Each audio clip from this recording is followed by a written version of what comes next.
오늘은 너희를 인도하는 자들에게 라는 제목으로 함께 말씀을 나누도록 하겠습니다. 오늘이 히브리서 말씀을 순서대로 나오는 지 49번째 되는 날입니다. 거의 작년 이맘때에 히브리서의 말씀을 시작을 했는데 오늘이 이제 마지막 시간입니다.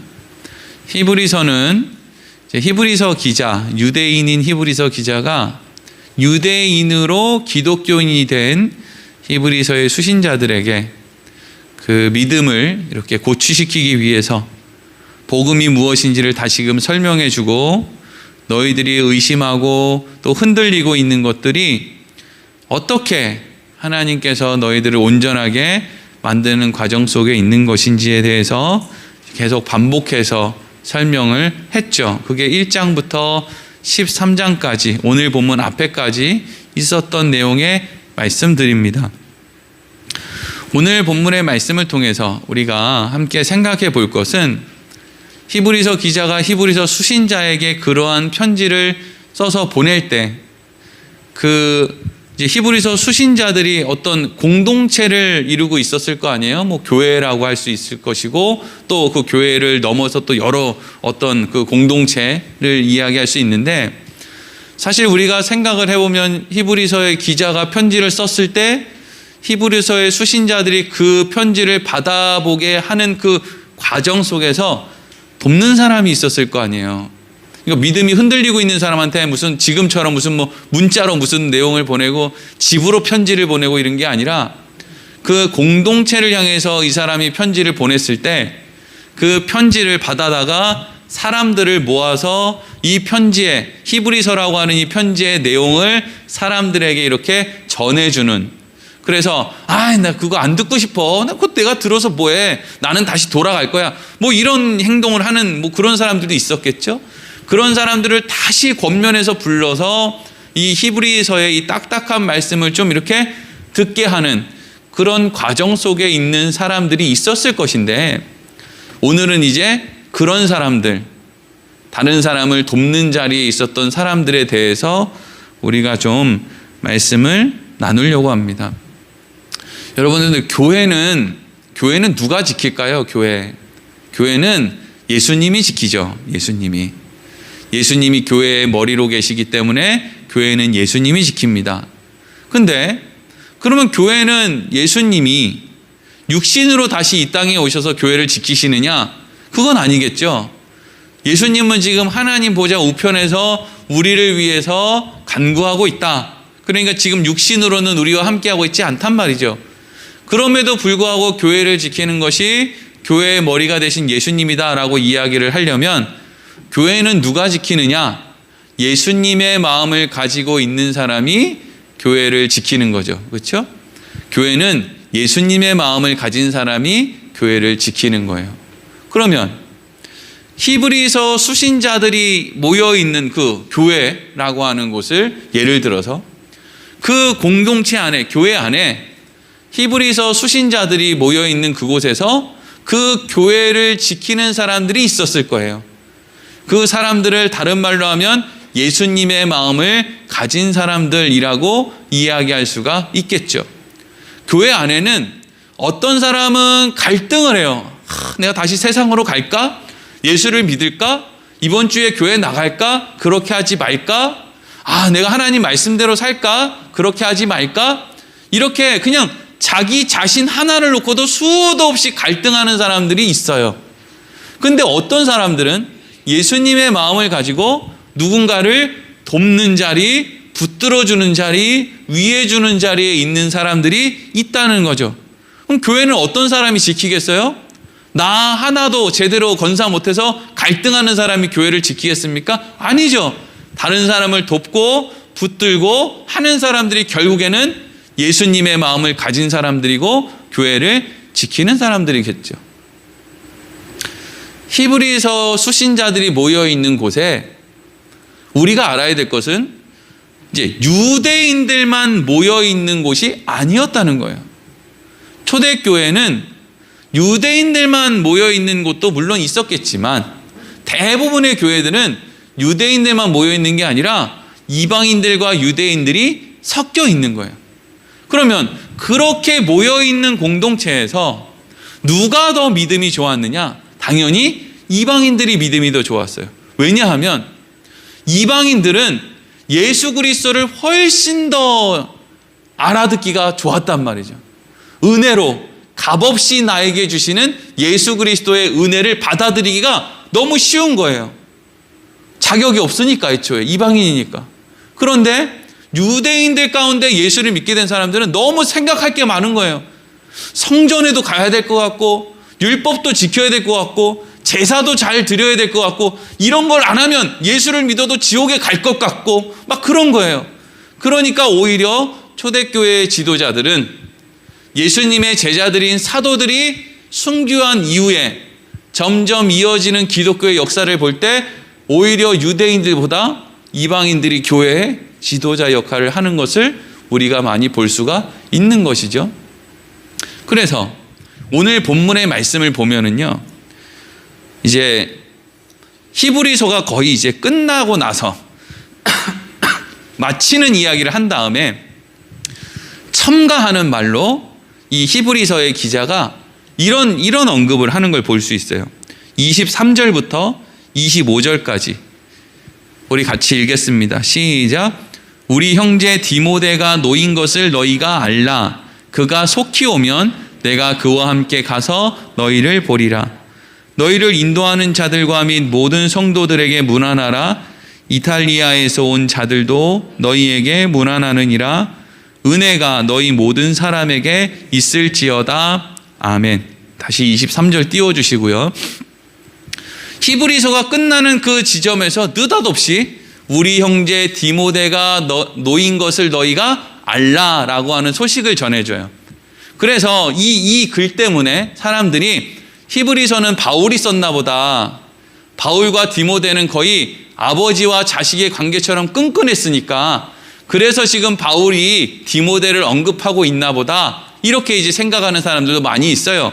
그래서 히브리서를 이런 말씀 때문에 바울이 썼다라고 생각하는 사람도 있고, 근데 그렇게 보기에는 히브리서의 어떤 문체라든지 이런 것들이, 많이 쓰는 단어라든지 이런 것들이 바울이 썼던 글과는 또 너무 다르기 때문에 바울이 쓰지 않았다라고 이야기하는 사람들도 있고, 근데 중요한 것은 지금 여기서 디모데가 언급되고 있는 것은 히브리서 기자가 이 글을 바울이 썼는지 바울이 쓰지 않았는지 그거를 뭐 얘기하려고 이 글을 쓴 게 아닐 거 아니에요. 지금 여기에서 우리 형제 디모데가 놓인 것을 너희가 알라라고 하는 말이 히브리서의 수신자들에게 이 말이 좋은 소식이기 때문에 히브리서가 끝나는 대목에서 지금 이 소식을 전하고 있다라는 것을 우리가 알 수 있는 거죠. 그렇죠? 디모데가 놓인 게 히브리서 이 수신자들의 입장에서는 좋은 소식이라는 거예요. 그러면 디모데가 놓인 것이 이 사람들에게 좋은 소식이라는 것은 뭘 의미하는 거예요? 디모데가 이전에 이 히브리서 수신자들에게 있어서 좋은 영향력을 미치던 사람이다라는 것을 알 수 있는 거죠. 여러분들이 옛날에 신세 졌던 사람이 막 몸이 아파가지고 병원에 입원했는데 그 사람이 병이 나았단 말이죠. 그러면 여러분에게 그 아무개 씨 있잖아요. 그 사람이 지금 병이 나와서 다시 집으로 갔대요. 이런 소식을 전하면 여러분들이 좋아요. 그러면 여러분들이 왜 좋습니까? 그 사람에게 좋은 영향을 받았으니까, 그 사람에 대한 좋은 마음이 있으니까 그 사람이 놓인 것에 대해서, 건강해진 것에 대해서 우리가 기쁨이 있는 거잖아요. 그러니까 디모데라고 하는 사람이 놓인 것, 이게 놓였다는 게 어디 뭐 감옥에서 풀려났다는 건지 아니면 어떤 어려운 상황에서 풀려났다는 건지 질병의 상황에서 풀려났다는 건지 여러 가지 추측을 해볼 수가 있지만, 어쨌든지 디모데가 어떤 상황, 어려운 상황으로부터 놓인 것, 이것을 너희가 알았으면 좋겠다라고 하는 것은 히브리서 수신자들에게 있어서 디모데가 좋은 사람이었다, 좋은 영향력을 준 사람이었다는 거죠. 근데 여러분, 디모데는 유대인일까요? 이방인일까요? 이방인이에요. 이방인. 디모데의 아버지는 헬라인이고 어머니는 유대인이에요. 그러면 아버지가 헬라인이고 어머니가 유대인인데 이 사람을 유대인이라고 하지 않아요. 이 사람은 그냥 이방인이에요. 그리고 태어나자마자 할례를 받은 사람도 아니고 이후에 유대인들에게 복음을 전할 목적을 가지고 이후에 어른이 된 다음에 할례를 굳이 받은 사람이 디모데란 말이죠. 그러니까 디모데는 이방인이었음에도 불구하고 이 히브리서 수신자들, 유대인들이 모여있는 사람들에게 좋은 영향을 계속해서 미쳤기 때문에 디모데가 놓인 것이 이 히브리서 수신자들에게는 기쁨의 소식이 될 수 있었고, 또 한 가지는 히브리서 수신자들을 유대인이라고만 생각할 게 아니라 이 사람들에게 히브리서를 전해주기 위해서 그 교회 공동체 안에서 여러 가지 역할을 하던 같은 이방인들, 유대인들을 도와주고 있는 이방인들에게 있어서 디모데가 노임을 받았다라고 하는 소식이 기쁨의 소식이었다라는 거예요. 그리고 24절의 말씀을 보면 또 이런 말씀도 있죠. 이탈리아에서 온 자들도 너희에게 문안하느니라. 여기 이탈리아에서 온 자들이라는 것은 지금 말로 이탈리아, 로마가 있는 그 이탈리아 말이죠. 그 이방인들이 있는, 당시 황제가 살고 있었던 그 이방 땅 이탈리아 말이에요. 거기에서 온 자들이 너희를 향해서 지금 문안을 하고 있다, 안부를 전하고 있다라고 하는 말은, 이게 지금 무슨 이야기하겠어요? 히브리서의 수신자들은 유대인이었지만 이방인들과의 어떤 관계 속에서 지금 살아가고 있었다라는 것을 알 수가 있죠. 근데 이 사람들은 계속해서 지금 어떤 행동을 하는 거예요? 유대교로 돌아갈까? 말까? 예수 믿으면 좀 좋은 일이 있을 것 같아서 믿으려고 나왔는데, 맨날 고생이나 하고, 맨날 손가락질이나 받고, 세상적으로 봤을 때 좋은 일도 하나도 안 일어나고, 유대교로 다시 돌아가야 되겠는데? 근데 그 상황 속에서 그들을 붙들어주던 사람들이 있는데, 그 사람들이 이방인들이었다는 거예요. 유대인들은 자기들이 자격이 있고, 자기들이 대단하고, 자기들이 실력이 있고, 이래서 말도 막 그냥 거칠게 하고, 자격 있는 사람처럼 우리는 유대인이니까, 우리는 구약 성경도 많이 알고 있으니까 그렇게 행동을 했을 거예요. 이제 뒤에 말씀을 보면 충분히 그렇게 추측할 수 있어요. 그런데 그런 사람들을 위해서 마치 본인들은 자격이 없고 본인들은 힘이 없는 사람인 것처럼 그 사람들을 붙들어주기 위해서 손을 내미는 사람들이 그 교회 안에 있었다는 거예요. 그게 이방인들이었을 것이라고 우리가 생각해 볼 수 있는 거죠. 그래서 오늘 본문의 말씀이 이렇게 시작돼요. 17절 말씀을 같이 읽겠습니다. 시작. 너희를 인도하는 자들에게 순종하고 복종하라. 그들은 너희 영혼을 위하여 경성하기를 자신들이 청산할 것 같이 하느니라. 그들로 하여금 즐거움으로 이것을 하게 하고 근심으로 하게 하지 말라. 그렇지 않으면 너희에게 유익이 없느니라. 아멘. 이 중요한 내용이에요. 자, 어떻게 시작하고 있냐면 너희를 인도하는 자들에게 순종하고 복종하라 이렇게 돼 있어요. 여기에서 너희를 인도하는 자는 목사, 장로 이런 사람들을 의미하는 게 아니에요. 이 시대에도 직분이 있었어요. 목사라는 직분, 장로, 또 일곱 집사와 같은 지도자 역할을 하는 집사, 이런 사람들이 있었는데 너희를 인도하는 목사, 너희를 인도하는 장로, 집사에게 순종하고 복종하라 이렇게 얘기하고 있지 않죠? 그리고 한 사람, 어떤 단수로 표현하고 있는 게 아니라 복수의 사람들로 이야기했어요. 너희를 인도하고 있는 자들에게 순종하고 복종하라. 왜 순종하고 복종하라는 이야기를 하겠어요? 순종하고 복종하고 있지 않으니까 순종하고 복종하라고 하겠죠. 이미 순종하고 복종하고 있는데 뭐 한다고 순종하고 복종하라고 하겠습니까? 너희들을 인도하는 자들이 있는데 그 사람들을 향해서 너희가 순종을 하고 복종을 했으면 좋겠다. 그런데 그 사람들은 어떤 사람들이냐? 아직 그 사람들이 어떤 사람인지는 안 나왔는데 그 사람들은 이런 마음을 가졌대요.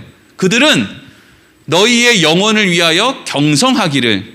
이게 어떤 사람들이 다시금 유대교로 돌아가려고 하는 유대인들을 향해서 마음을 갖고 있는데 어떤 마음을 갖고 있느냐? 그들의 영혼을 위해서 경성한다는 것은 보초를 선다는 거예요. 보초를.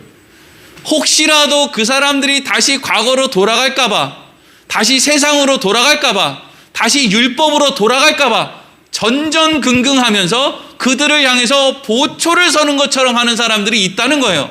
그리고 자신들이 청산할 자인 것처럼, 자신들이 청산할 자인 것 같이 한다. 여기 청산할 자라는 것은 마치 빚을 갚을 것이 있는 것처럼 돌아가려고 하는 그 사람들에게 내가 뭔가 빚진 사람처럼 우리 그런 표현 많이 쓰잖아요. 복음의 빚진 자 이런 말 쓰잖아요. 어떤 사람들이 이 사람이 교회를 나가든지 말든지 이 사람이 예수를 믿든지 안 믿든지 사실 무슨 큰 의미가 있어요. 근데 어떤 사람들은 저 사람이 예수를 떠나지 못하게끔 보초를 서는 사람이 있고 그 사람들이 예수를 떠나지 못하게끔 마치 그들에게 뭔가 빚을 진 사람처럼 그들에게 연연하고 전전긍긍하면서 그들을 붙들고 있는 사람이 있다는 거예요. 그래서 그런 사람들을 향해서 어떻게 하라는 거예요? 그들이 즐거움으로 너희를 붙들게끔 하고 근심으로 너희를 그렇게끔 하도록 하지 말라는 거죠. 왜? 그렇지 않으면 너희에게 유익이 없다. 그들이 너희를 붙드는 것이 너희에게 유익이지 붙드는 그 사람들에게 유익이 아니라는 거잖아요. 그렇죠? 그런 사람이 있다는 거예요. 이 교회 안에 자기들이 뭐 대단하게 잘나서 내가 뭐 나는 여길 안 나와. 나는 유대교로 돌아갈 거야. 나는 몰라. 이렇게 하고 막 공갈치고 협박하는 것처럼 막 세게 하는 사람들이 많이 있는데 사실 뭐 그 사람들이 그렇게 세게 얘기한다고 해서 그 사람들이 교회를 지키고 뭐 그 사람들이 교회 안 나오면 큰일이 일어나고 그런 게 아니라 그 교회 안에 그런 사람들을 붙들어주는 사람, 그 사람들을 위해서 마치 보초를 서는 것처럼 여기서 보초를 선다는 건 막 윽박지르고 막 싸우고 너 나가면 큰일 나 막 저주하고 이런 게 아니라 그냥 그들을 향한 그 마음으로 늘 그들 가까이에 있는 거예요. 권면하고 힘주고 위로하고 그게 엄청 까다롭고 귀찮고 힘든 일이거든요. 그게. 근데 그 일을 마치 그들에게 큰 빚이라도 진 것처럼 그 일을 하는 사람들이 교회 안에 있다라는 거죠. 지금 그 이야기를 하고 있는 거예요. 로마서 말씀을 보면은요, 바울이 이러한 빚에 대한 이야기를 해요. 로마서 1장 14절 읽어보겠습니다. 시작. 헬라인이나 야만인이나 지혜 있는 자나 어리석은 자에게 다 내가 빚진 자라. 아멘. 여러분, 바울이 언제 헬라인한테 빚을 졌어요? 야만인한테 바울이 무슨 빚을 져요? 지혜 있는 사람, 어리석은 사람한테 언제 바울이 빚을 졌어요? 바울이 빚을 진 적이 없죠. 그런데 왜 바울은 자기가 빚을 졌다 그래요? 바울이 빚을 진 것은 예수님에게 빚을 졌어요. 바울은 예수님에게 빚을 졌어요. 바울은 예수 믿는 사람을 박해하러 다니던 사람인데 예수님에게 빚을 졌다라는 것은 예수님이 자기가 할 수 없는 예수 그리스도를 아는 지식을 본인이 알게끔 해주셨다는 거예요. 그 갚을 수 없는 빚을 예수님으로부터 졌다는 거예요. 그래서 자신이 예수를 믿게 됐다는 거죠. 그런데 예수님으로부터 받은 예수님에게 진 빚을 예수님에게 갚을 수가 없는 거예요. 또 바울이 누구에게 빚을 졌느냐? 본인한테 복음을 전해주는 과정 속에서 수고하고 헌신했던 사람들에 대한 빚이 있어요. 예를 들면 스데반 집사와 같은 사람들. 그런데 이미 그 사람들은 없어요. 스데반 집사는 죽어버렸어요. 그 죽음에 자신이 가장 큰 책임을 지는 자리에 바울이 서 있었단 말이죠. 예수님에게도 빚을 지고, 여러분들도 과거에 어떻게 예수를 믿게 됐습니까? 어떤 사람이 여러분들에게 복음을 전해줬을 거 아니에요. 여러분들이 복음을 전할 때 제가 예수 믿겠습니다 이러고 예수를 믿었겠어요? 아니잖아요. 나 안 믿을 건데 당신 나한테 뭔데 이렇게 저렇게 하라는 거야 이러고 막 뻗팅기기도 하고 모진 말도 하고 분명히 이랬을 거예요. 근데 그 사람을 찾아가서 지금 갚을 수 있습니까? 못 갚는 거예요. 그걸 어떻게 갚아요? 살아있는지 죽었는지도 모르고 어디서 뭘 하는지도 모르는데 그냥 그래서 그런 빚을 지고 있는 거예요. 특별히 바울은 갚을 수가 없죠. 예수님에 대한 빚은 물론이거니와 스데반 집사는 죽어버렸으니까 그 빚을 갚을 수가 없는 거예요. 그래서 이 갚을 수 없는 빚을 누구에게 갚겠다는 거예요? 앞으로 내가 만나는 사람들에게 갚겠다는 거죠. 그래서 헬라인이나 야만인이나 지혜 있는 자나 어리석은 자에게 바울이 다 빚을 졌다라고 하는 말은 앞으로 내가 그들에게 갚아야 할 것이 있는 사람인 것처럼 살겠다는 말이죠. 그래서 바울이 어떻게 삽니까? 바울이 루스드라 성이라는 곳에 가서 복음을 전할 때 거기서 이제 디모데를 만나게 되거든요. 루스드라 성에서 바울이 복음을 전할 때 이런 일이 있었어요. 사도행전 14장 19절에서 22절 같이 읽어보겠습니다. 시작. 유대인들이 안디옥과 이고니온에서 와서 무리를 충동하니 그들이 돌로 바울을 쳐서 죽은 줄로 알고 시외로 끌어내치니라. 제자들이 둘러섰을 때에 바울이 일어나 그 성에 들어갔다가 이튿날 바나바와 함께 더베로 가서 복음을 그 성에서 전하여 많은 사람을 제자로 삼고 루스드라와 이고니온과 안디옥으로 돌아가서 제자들의 마음을 굳게 하여 이 믿음에 머물러 있으라 권하고, 또 우리가 하나님의 나라에 들어가려면 많은 환난을 겪어야 할 것이라 하고. 아멘. 바울이 루스드라 성이라고 하는 곳에 가서 이제 바울과 바나바가 복음을 전하는데, 그 루스드라 성에 태어나서 지금까지 걸어본 적이 없는 안진뱅이, 다리를 쓰지 못하는 사람이 루스드라 성에 있었어요. 그런데 바울이 복음을 전하는데 그 사람이 너무 잘 듣는 거예요. 그래서 그 사람을 보니까 바울은 저 사람이 일어날 수 있을 것 같다는 생각이 드는 거예요. 그래서 그 사람을 이제 기적을 통해서 일으켜 세웠어요. 바울이 한 게 아니라 하나님의 은혜로 그 사람이 일으켜 세워진 거죠. 그 모습을 보고 있던 루스드라 성에 살고 있던 사람은 이 사람이 태어나서부터 한 번도 걷지 못하는 완전 장애인 중에 장애인이라는 것을 알고 있었기 때문에 바울을 향해서는 제우스 신이 인간의 모습으로 왔다, 바나바에 대해서는 에르메스 신이 인간의 모습으로 왔다 이러면서 막 그들에게 꽃다발도 걸어주고 막 그냥 제사 지내겠다고 소도 끌고 오고 막 그랬단 말이에요.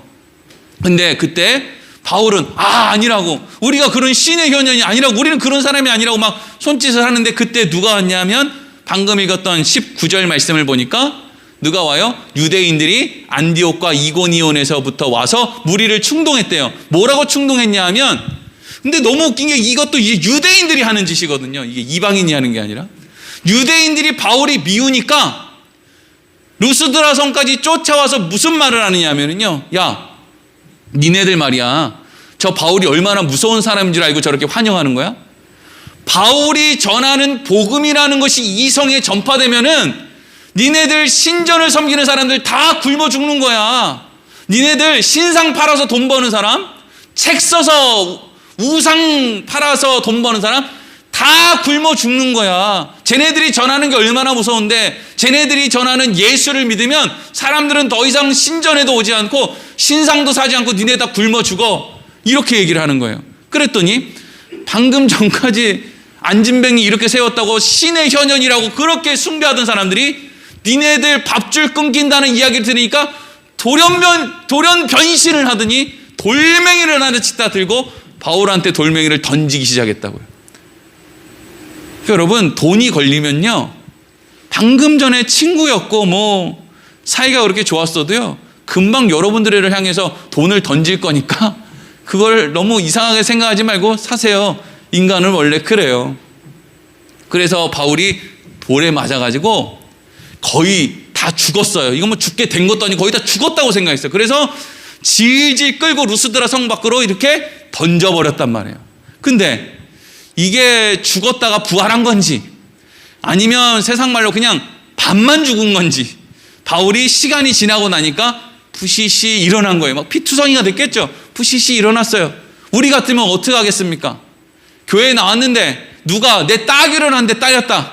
그럼 여러분 다음 주에 교회 나오겠어요? 누가 교회 나왔는데 목사가 와가지고 악수하는 척 하더니 내 따귀를 때렸단 말이지. 그러면 여러분들 다음 주에 교회 나오겠냐고요? 바로 고발해가지고 경찰이 교회에 오겠죠.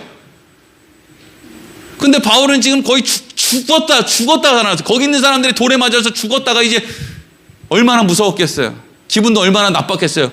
내가 거기 가서 한 일이 뭐예요? 태어나서부터 지금까지 못 걷는 사람 병 고쳐준 것밖에 더 있습니까? 근데 나한테 그렇게 한대. 거기를 왜 또 가고 싶겠어요? 그런데 바울이 일어나자마자 제일 먼저 뭐 했다고요? 루스드라 성으로 들어가는 거예요. 그곳에 디모데가 있었다고요. 디모데가 그걸 봐요.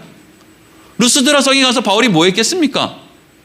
자기가 처음 복음을 전했을 때 그걸 잘 들으려고 했던 사람을 다시 찾아가서 자기가 이런 취급을 받는다고 해서 내가 전하는 복음이 잘못된 것이 아니라는 것을 얘기해주고 싶은 거예요. 나는 별 볼 일 없어서 사람들한테 이런 취급을 받을 수 있지만 내가 전하는 복음은 그런 게 아니다 라는 걸 얘기해주고 싶어서 그 피투성이가 된 모습으로 루스드라 성에 다시 들어가는 거예요. 그리고 나서 그 이후에 루스드라 성을 떠나서 이튿날 더베에 갔다가 돌아오면서 또다시 루스드라 성에 와요. 그리고 나서 22절에 보니까 그곳에 있는 사람에게 바울이 뭐라고 합니까? 아니요. 사도행전 14장 22절.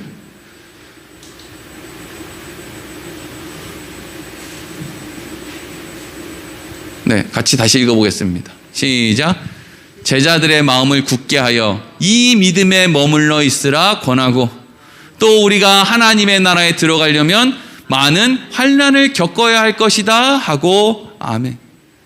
바울은 지금 자기가 이런 말을 한 것에 본을 보여주고 있는 거예요.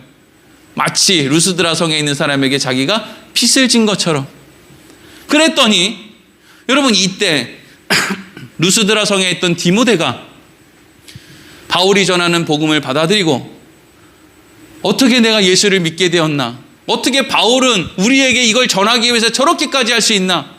그래서 디모데도 이후에 이 마음을 받아들여서 가는 곳마다 바울이 디모데를 어떻게 소개하느냐 하면요. 빌립보서 2장 22절 읽겠습니다. 시작. 디모데의 연단을 너희가 안 하니 자식이 아버지에게 한 것 같이 나와 함께 복음을 위하여 수고하였느니라. 아멘.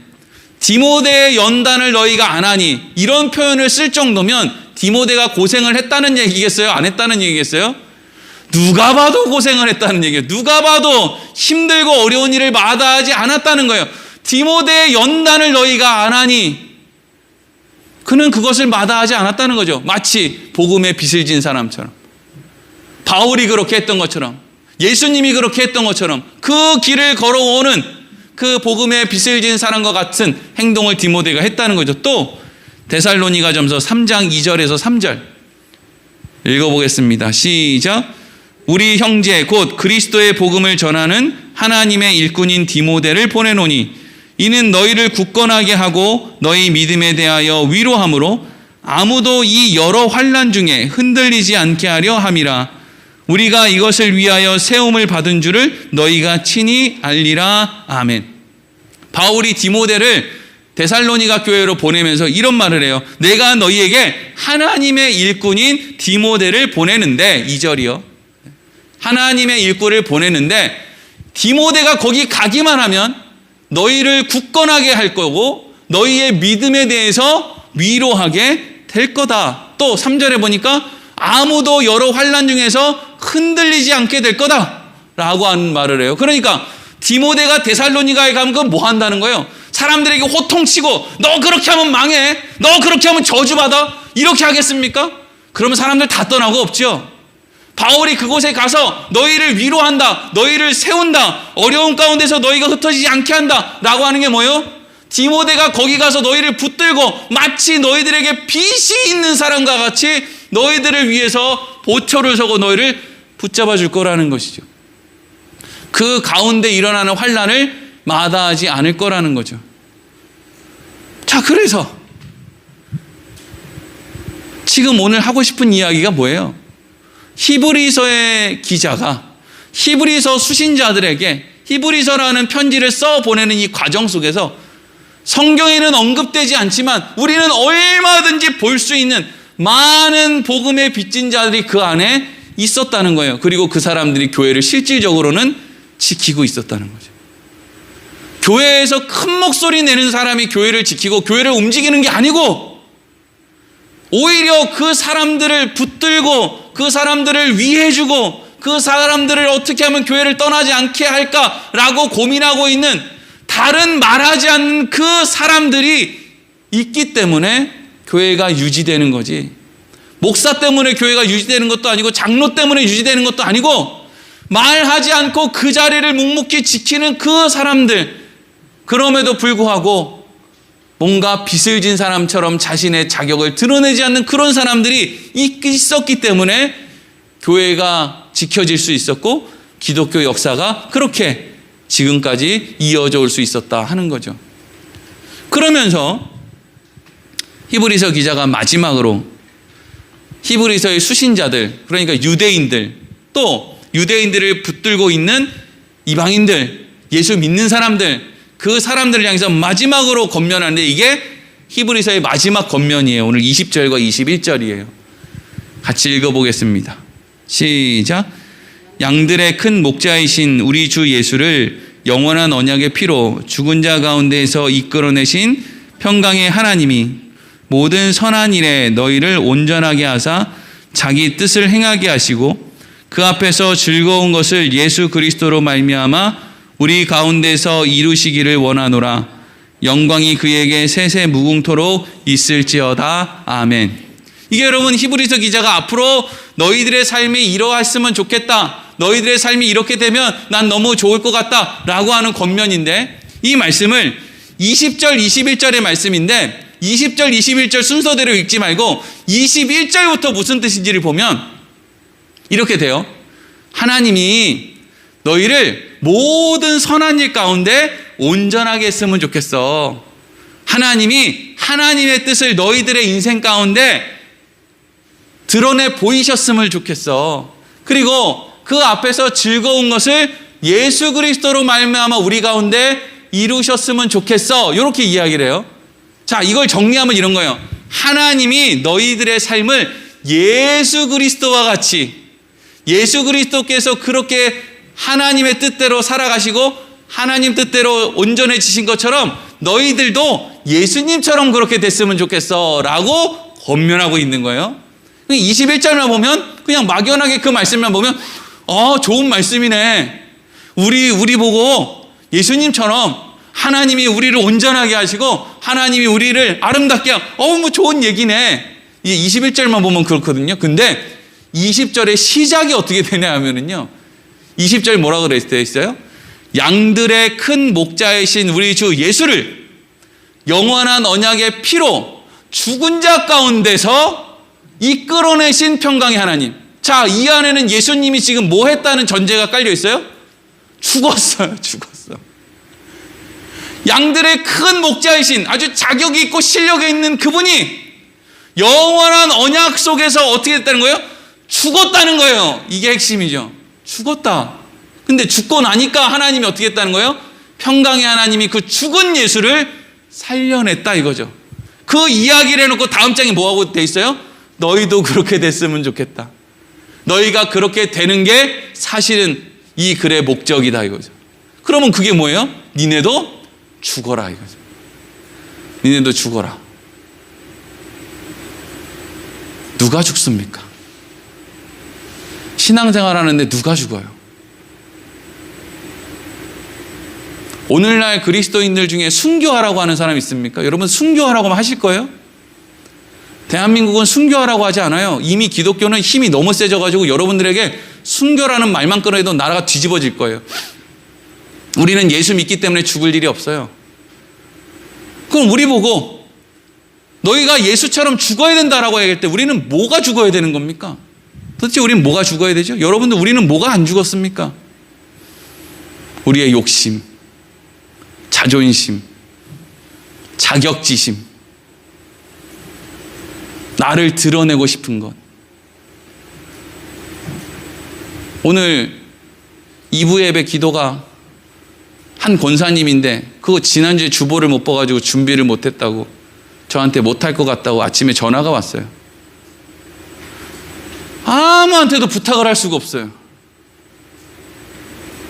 여러분들한테 부탁하면 저한테 뭐라고 할 것 같으세요? 장로님, 권사님, 집사님, 제가 여러분들에게 지금 30분, 1시간 전에 오늘 기도하는 분이 기도에 그걸 못 보셨답니다. 그래서 오늘 기도 못할 것 같대요. 권사님이, 장로님이 좀 해주세요. 그러면 무슨 말 먼저 나올 것 같으십니까? 왜 저예요? 못해요. 준비해야지요. 나 준비 안 해서 그거 못해요. 목사님이 알아서 하세요. 목회를 얼마나 잘못했는지 그 이야기를 딱 듣는지 부탁할 사람이 한 명도 떠오르지를 않아요. 그래서 누구한테 제가 부탁했겠습니까? 오늘 기도 누가 했어요? 제일 만만한 사람한테 부탁했죠. 여러분 제일 만만한 사람이 누구예요? 절대 부탁하면 거절 안 할 분이 있어요. 우리 교회에는, 저한테는. 누구죠? 저희 어머니죠 뭐. 여러분 교회를 지키는 사람은요, 제 어머니가 아니고 이 교회에 그런 느낌을 주는 사람이에요. 그 사람이 교회를 지켜요. 모든 사람들이 내가 무슨 이야기를 할까 봐 걱정이 돼요. 내가 이런 얘기를 하면 저 사람은 뒤에서 무슨 얘기를 할까? 이렇게 하지 않을까? 저렇게 하지 않을까? 막 무슨 장로라고 호통치고 뭐 가르치려고 들고 당신들 신앙생활 그렇게 하면 안 돼! 이런 거나 목사들이 할 줄 알고 했지. 정말 어려움이 있을 때, 누구도 다 안 한다고 할 때 그냥 편안하게 전화해서 어머니 말고는 편안하게 얘기할 분이 없어요. 그러니까 좀 해주세요 라고 했을 때 그냥 당연히 그래 내가 해야지 라고 하는 마음을 갖고 당연히 그렇게 행하는 사람이 교회를 지키는 사람으로 이거예요. 그런 느낌을 주는 사람들이 교회를 지킨다니까요. 저 사람은 내가 이런 얘기를 하면 들어줄 거야. 내가 힘들다라고 하면 나를 책망하는 게 아니라 내 얘기를 들어줄 거야. 날 위로해 줄 거야. 날 붙들어 줄 거야. 라고 하는 마음을 주는 그 사람이 교회를 지켜요. 돈 많이 내고 호통치는 사람이 교회를 지키는 게 아니고요. 그래서 히브리서 기자가 마지막으로 무슨 권면을 해요? 교회를 지키는 사람은 예수 그리스도의 마음을 가진 사람이 교회를 지키는데 그 마음을 가진 사람은 어떻게 한다는 거예요? 죽는 사람입니다. 죽는 사람이요. 난 못 죽겠는데 30분 전에 기도시키면 요 앞에 나와서 기도 더덜거리고 하다가 개망신 당할 수도 있는데 그래요. 그래서 그게 날 죽는 거예요. 개망신 당하는 것보다 죽는 게 더 무서운 거 아닙니까? 그래서 그냥 하는 거예요. 성교회 회장 1년 하라 그랬더니 아주 그냥 하늘이 무너지고 땅이 꺼져요 아주. 그래도 죽는 것보단 낫지 않습니까? 그래서 그냥 하는 거예요. 그런 사람들이 교회를 지킨다니까요. 교회를 지킨다고요. 교회 위에 군림하는 게 아니라. 성도들이 목사님 이건 아닌 것 같습니다. 목사님 이렇게 하시면 안 됩니다 라고 하면 그냥 알겠습니다 하는 거예요. 죽는 것보다 낫잖아요. 하나님이 죽으라고 할 수도 있는데 죽으라고 안 하시는 것만 해도 어딥니까? 그러면 알겠습니다 하면 되는 거예요. 그게 교회를 지키는 거라니까요.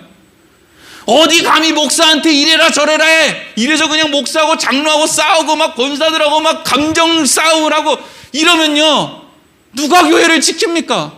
누가 싫은 소리를 들어요? 누가 교회를 평안하게 만들고 평강하게 만들어요? 누가 교회 학교 아이들에게 따뜻한 마음을 전할 수가 있어요? 다 승자만 되려고 하면. 히브리서 수신자들 전부 아주 그냥 여차하면 나 유대교로 돌아갈 거야. 나 이거 다 마음에 안 들어. 성전 제사도 안 드리고 율법도 안 드리고 안 지키고 니네들 이상해. 근데 마치 마음에 어떤 복음의 빚을 진 사람처럼 어떤 사람들은 가지마 내가 도와줄게 가지마 힘내 예수님이 있잖아 여기가 예수님이 있잖아 거긴 예수가 없잖아 붙들어주고 권면하는데 이 사람들이 그걸 얌전하게 받아줘요? 사람들은 너무 모질어요. 내가 하기 싫은 걸 권면받으면 모진말로 밀어낸다고요. 그럼 얼마나 아파요. 그런데도 그걸 하고 있는 거예요. 누가요? 복음의 빚을 짓다고 생각하는 이방인들이 그 짓을 하고 있는 거예요. 자기를 선민이라고 생각하는 유대인들을 끌어당기고 있는 거예요. 예수님께로 나오라고. 그 사람들이 교회를 지켜요.